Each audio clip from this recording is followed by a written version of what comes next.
ঘোষণা অনুযায়ী রাজধানীর সায়দাবাদ এলাকায় সড়কের দুই পাশে গড়ে ওঠা বাস কাউন্টারগুলোতে উচ্ছেদ অভিযান পরিচালনা করেছে ঢাকা দক্ষিণ সিটি কর্পোরেশন। সে সময় নির্বাহী ম্যাজিস্ট্রেট জানান, এখন থেকে আন্তজেলা বাস টার্মিনাল থেকেই ছেড়ে যাবে বাস। অন্য কোনো কাউন্টার থেকে টিকিট বিক্রি এবং যাত্রী ওঠানো কোনো সুযোগ নেই। আরিফুল ইসলামের রিপোর্ট জানাচ্ছেন খালিদ ইবনে মিজান। নগদ নিয়ে এলো হার না মানা হার অফার। সর্বনিম্ন 10,000 টাকা রেমিটেন্স নগদে পাঠালে থাকছে স্বর্ণের হার জেতার সুযোগ। অবৈধ কাউন্টার বন্ধে বুধবার দুপুরে সায়দাবাদ বাস টার্মিনাল এলাকায় মাইকিং করে ঢাকা দক্ষিণ সিটি কর্পোরেশন। মালামাল সরাতে বেঁধে দেয় 1 ঘন্টা সময়। জানান, যত্রতত্র নয়, নির্ধারিত টার্মিনাল থেকেই ছাড়বে বাস।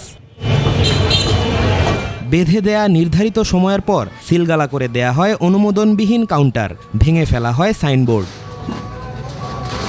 240টি অবৈধ কাউন্টার চিহ্নিত করা হয়েছে জানিয়ে প্রতিটির বিরুদ্ধে ব্যবস্থা নেওয়ার হুঁশিয়ারি দেন দায়িত্বে থাকা কর্মকর্তা।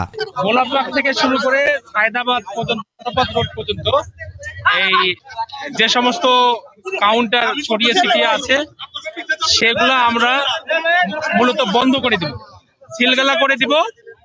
এখন আপনারা জানেন যে আমরা গত 29 তারিখে আমরা একটা নোটিশ দিয়েছি। সেই নোটিশে আমরা সময় দিয়েছি যে 7 দিনের মধ্যে এটাকে অপসারণ করতে হবে। যারা অপসারণ করে নাই তাদেরকে আমরা উচ্ছেদ বা আমরা কালামারা বা সিলগালা করে আমরা চলে যাব। তবে কাউন্টার কর্মীদের দাবি, টার্মিনাল থেকে যাত্রী ওঠানামা করার সিদ্ধান্তে বাড়বে দুর্ভোগ। যাত্রাবাড়ি শনি এক পর্যন্ত আপনার যানজট লাগবে আরো বেশি। ঢাকা শহর যানজট বলে দেবো। আগে টার্মিনাল করক, এরকম 4টা বানাক, তো সবাই বলক আমরা যাবো টার্মিনাল। কারো 10টা কাউন্টার আছে, তাকে বলেন আপনার 10টা কাউন্টার দরকার নেই, আপনি একটা কাউন্টার করেন। প্রত্যেকটা পরিবহনের 12টা 14টা কাউন্টার রাখেন না, একটা করে রাখেন। টার্মিনালে গাড়ি নিতে চাইতেছে, তার মধ্যে পর্যাপ্ত পরিমাণ জায়গা নাই। ওনারা যা শুধু 1 সপ্তাহ আগে একটা নোটিশ পাঠাইছে যে 1 সপ্তাহের ভিতরে সবগুলি কাউন্টার ক্লোজ করার জন্য। ভালো লাক্সারিয়াস বাস, লাক্সারি সেগমেন্টে 2-4টা বাস রাখবে, ওরকম কোনো অবস্থা ভিতরে নাই। তবে কাউন্টার কর্মীদের অভিযোগ, যে জায়গা নির্ধারণ করা হয়েছে তা যথেষ্ট নয়, এতে আরও ভোগান্তি বাড়বে। খালিদ ইবনে মিজান, 21 টেলিভিশন, ঢাকা।